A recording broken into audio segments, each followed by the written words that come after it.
Hi friends, welcome back to our channel Shanti home maker. ఈరోజు special ఏంటంటే బంద్ దోశ. ఈ హాలిడేస్లో పిల్లలకి రోజుకొక వెరైటీ చేసి పెడితే హ్యాపీగా ఇష్టంగా తింటారు. వారి కోసం హెల్తీగా బంద్ దోశ, ఇంట్లో ఏమీ లేకపోయినా సరే అప్పటికప్పుడు బంద్ దోశ ఎలా చేసుకోవాలో చూసేద్దామా? Let's start video.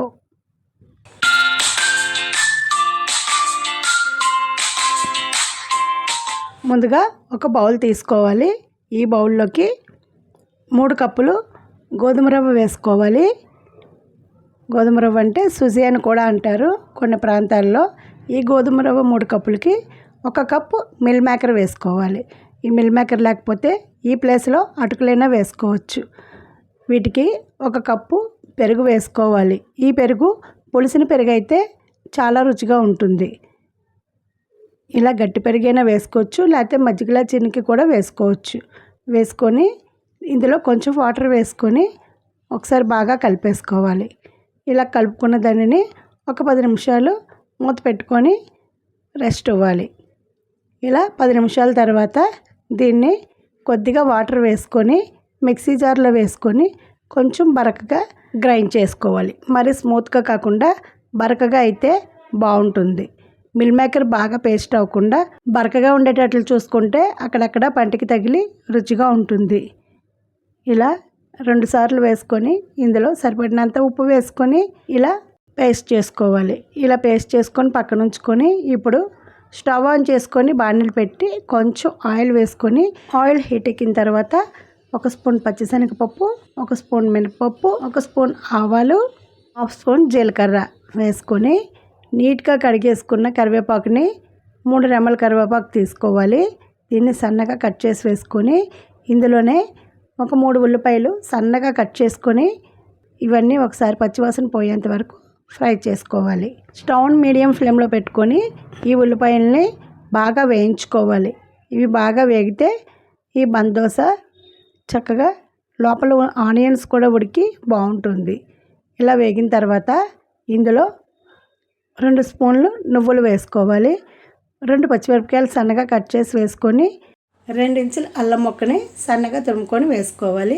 అలాగే ఒక క్యారెట్ని నీట్గా కడిగేసుకొని పీల్ చేసుకొని దీన్ని కూడా సన్నగా తురుముకొని వేసుకోవాలి.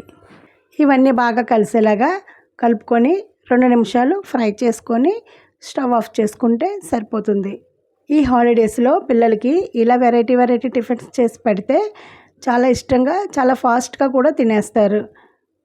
మామూలుగా టిఫిన్ చేయడానికి పిల్లలు చాలా ఏడిపించేస్తారు కాబట్టి ఇలా వెరైటీగా చేసి పెడితే మారం చేయకుండా వెంటనే తినేస్తారు. ఎక్కువగా పిల్లలు పెద్ద సైజులో తినడం కన్నా ఇలా స్మాల్ సైజులో తినడానికి ఇష్టపడతారు. రెడీ అయింది. ఇప్పుడు ముందుగా గ్రైండ్ చేసి పెట్టుకున్న ఈ పిండిలో ముందుగా వేయించి రెడీ చేసుకున్న ఈ ఆనియన్ ముక్కలను వేసుకొని ఒకసారి బాగా కలిపేసుకోవాలి. ఆనియన్స్ వేయించుకున్నప్పుడు కొంచెం పసుపు కూడా వేసుకున్నాను. మీకు నచ్చితే వేసుకోండి, లేదంటే అలానే కూడా వేసుకోవచ్చు. ఇదంతా ఒకసారి బాగా కలిపేసుకొని కొద్దిగా తిని సోడా వేసుకోవాలి. తిని సోడా వేసుకుంటే చక్కగా పొంగి దోశ చాలా బాగుంటుంది. ఇదంతా మొత్తం కలుపుకొని ఇప్పుడు చిన్ని పాన్ పెట్టుకొని స్టవ్ ఆన్ చేసుకొని హీట్ ఎక్కిన తర్వాత కొద్దిగా ఆయిల్ వేసుకొని ఒక గుంట గరిటెతో ఒక గరిటెడు పిండిని ఇలా వేసుకోవాలి. ఇలా వేసుకున్న తర్వాత దీనికి సమానమైన మూత ఒకటి పెట్టుకొని స్టవ్ని మీడియం ఫ్లేమ్లో ఉంచుకొని 2 నిమిషాలు ఉడికించుకొని 2 నిమిషాల తర్వాత ఇది చక్కగా ఉడికింది. దీన్ని టర్న్ చేసుకోవాలి. ఇది చాలా స్పీడ్గా ఉడికిపోతుంది. 2 వైపులా చక్కగా సమంగా కాల్చుకొని రెండో వైపు కూడా మూత పెట్టుకొని ఇలా దోశని తీసేసుకోవాలి. ఇదే మాదిరిగా మొత్తం పిండినంతటిని కూడా ఇలా దోశలు వేసుకోవాలి. ఈ బంద్ దోశలు చూడటానికే కాదండి, తినడానికి కూడా చాలా రుచిగా ఉన్నాయి. ఇవి పైన క్రిస్పీగా లోపల స్మూత్ అండ్ సాఫ్ట్గా చాలా బాగున్నాయి. ఒక్కొక్కటి తినడానికే ఇబ్బంది పెట్టి మారం చేస్తున్న పిల్లలకి ఇలా పెడితే 2-3 దోశలు ఈజీగా తినేస్తారు. ఈ దోశలు అయితే చాలా బాగా వచ్చాయి. మీకు కనుక నచ్చితే ట్రై చేయండి. ట్రై చేసి ఎలా వచ్చిందో కామెంట్ సెక్షన్లో తెలియచేయడం మాత్రం అస్సలు మర్చిపోవద్దు. ఈ బంద్ దోశలు నోటికి తినడానికి రుచిగా ఉండడమే కాకుండా ఆరోగ్యానికి కూడా చాలా మంచిది. ప్రోటీన్స్, మినరల్స్ బాగా ఉండే మిల్ మేకర్ బందోసలు. ఇవి వేడివేడిగా తింటే చాలా రుచిగా ఉంటాయి. దీనికి కాంబినేషన్ కొబ్బరి చట్నీ కానీ టొమాటో చట్నీ కానీ అయితే సూపర్గా ఉంటుంది. ఇవేండి బందోసలు. ఈ సమ్మర్ హాలిడేస్లో పిల్లలకు నచ్చేలా, వారు మెచ్చేలా ఈ బందోసలు వేశారంటే చాలా చాలా చాలా హ్యాపీగా తింటారు.